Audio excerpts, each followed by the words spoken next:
Hey guys, it's Tricky Nick here. A while back, I made a video discussing why I hate New Super Mario Bros. 2, and it's one of my more controversial opinions. But since it's been so long since that original video, I've decided to give this game another look-see. So without further ado, let's take a second look at New Super Mario Bros. 2 and see if it's truly as bad as I made it out to be.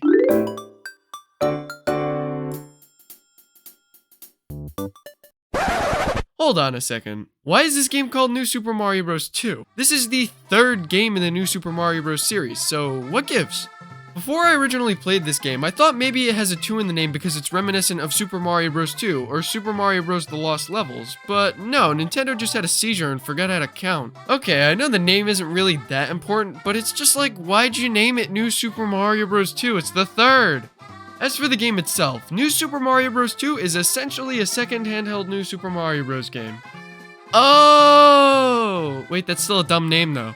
Anyways, the main gimmick that was advertised for New Super Mario Bros. 2 was coins. Nintendo challenged every player to collect at least 1 million coins, and it really shows.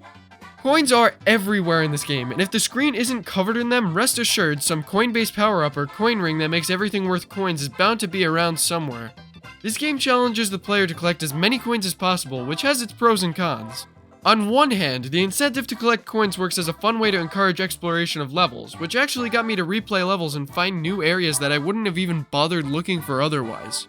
And while star coins are an okay method of doing this, they really aren't as well utilized in this aspect. On the other hand though, coins make the game really easy. You know, typically in video games, difficulty is objective, but with New Super Mario Bros. 2, it's more difficult to game over than it is to beat the game in one sitting. Since it still only takes 100 coins to gain a 1-up, your lives pile up really quickly. Don't see what I mean? Take the average Mario player. Assuming they collect 200 coins every level, never hit the top of the flagpole, avoid all 1-up houses, and die once per level, they would still finish the game with 85 lives left. So essentially with bare minimum effort and some coin collecting, you can have an abundance of lives. It really sucks that the lives are so easy to get in this game, because a small fix like upping the amount of coins needed for a 1-up would have worked wonders for the difficulty level of this game. They even already had the counter coded to go over 100, so it would have been really easy to implement.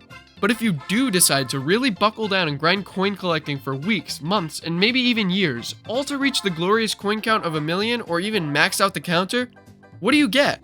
I'll tell you what you get. You get a new loading screen. I missed my fucking graduation for this.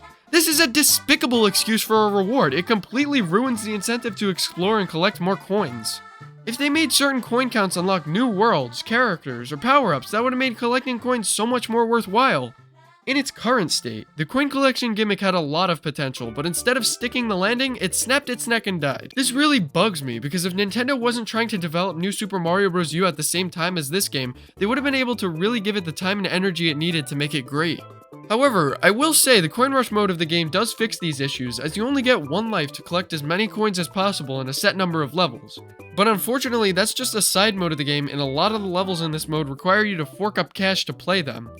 I'm not just a money dispensing bitch. But the coin gimmick isn't the only issue present in this game. The most prevalent problem with New Super Mario Bros. 2 is the sheer amount of things that were reused. The amount of new things found within this game can be counted on one hand. There's the new gold enemies, which are simply gold reskins of enemies that coins everywhere. Skeleton reskins of old enemies, secret world themes, which are just different colors of a checkerboard pattern, and cannon levels. Wait, these are actually pretty cool. Cannon levels add a little bit of challenge compared to a typical level, as you're forced to continuously run forward in them. It added a little new flair to skipping between worlds, so at the very least, New Super Mario Bros. 2 added one good new feature. But apart from cannon levels, New Super Mario Bros. 2 is pretty much exactly what you get if you toss New Super Mario Bros. DS and Wii into the recycling. The Koopalings and Resnores return here, and while the Resnores hadn't been seen since Super Mario World, they're so easy to beat. The Koopalings, on the other hand, are also really easy and not very enjoyable. Most of these fights feel really similar to their New Super Mario Bros. Wii counterparts, and even if they're different, it's just things like moving wall and, get this, platforms. Speaking of fights, the final battle with Bowser is in essence a worse version of the New Super Mario Bros. Wii fight. Bowser gets killed by the big red button and then, oh no, he's big and angry. The world themes of New Super Mario Bros. 2 were also taken from other games, right down to the general layout. I mean, take for example World 1 Tower in the original New Super Mario Bros. Game. Guess what New Super Mario Bros. 2 had in the World 1 Tower? Yup, the same exact secret exit. Almost everything about the world map in New Super Mario Bros. 2 can be seen in previous games, and it's ridiculous. As for the levels themselves though, they're good. Like, really good. Most levels are on the easier side of things, but that's not to say they weren't really enjoyable. In fact, after beating this game, I found that I could actually remember a good deal of levels. There's a level where we need to ride an icy platform and dodge enemies throughout, a Sunset Mountain level that uses snake blocks and colorful pipes, a golden ship level where we collect coins and ride it throughout, boobs, a nighttime level that we need to use switches to activate bridges, a level outside the final castle that uses a lot of these Bowser's fiery shooty thingies. Even the actual platforming part of the final level is really cool, as the Koopalings use their magic to flash beams that will turn Mario to stone if he isn't hidden behind the castle wall. This is probably the most unique way the Koopalings have been used in all of the new Super Mario Bros. Games. So while the actual final battle itself isn't good, the level is. If I had to critique the levels in New Super Mario Bros. 2, I'd say they're a little too easy and a little too short. Luckily though, there was also DLC that was released for the coin rush part of this game, which fixed my two biggest issues with the levels in the base game. In these DLC levels, the difficulty is anywhere from moderate to really hard, and while the levels are still really short, the tighter timer makes it a lot more of an intense and enjoyable experience. They're incredibly fun-filled challenges that are always great to pick up and play and try to get a new highest coin count. And not only are they the best levels in the game, but some of the most difficult in the entire New Super Mario Bros. Series. Which makes me even more pissed that you have to buy these levels. Nintendo, in their infinite wisdom, decided to craft some of the best New Super Mario Bros. Levels in the whole series. And rather than putting them in the base game, they locked it to a side mode in the game that's paid. It's so absurd to me that they would do this. The game would have been way more well received by fans that were burnt out on the new Super Mario Bros. Series if they were actually finding themselves challenged by the levels.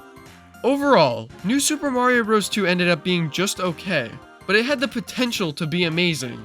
It had good level design, and it had a potentially fun gimmick to make the game stand out, but there were just so many unoriginal aspects of the game that held it back. The graphics, enemies, boss fights, power-ups, level themes, level layouts, shortcuts, music were all taken from prior New Super Mario Bros. Games. Coupled with the fact that just good level design alone wasn't cutting it anymore for the New Super Mario Bros. Series, and you've got a recipe for falling short. It made a potentially great entry in the New Super Mario Bros. Franchise just another New Super Mario Bros. Game, and that really sucks. But if I'm being honest, I think the 2 in the name is what really screwed it over. No, I won't get over it!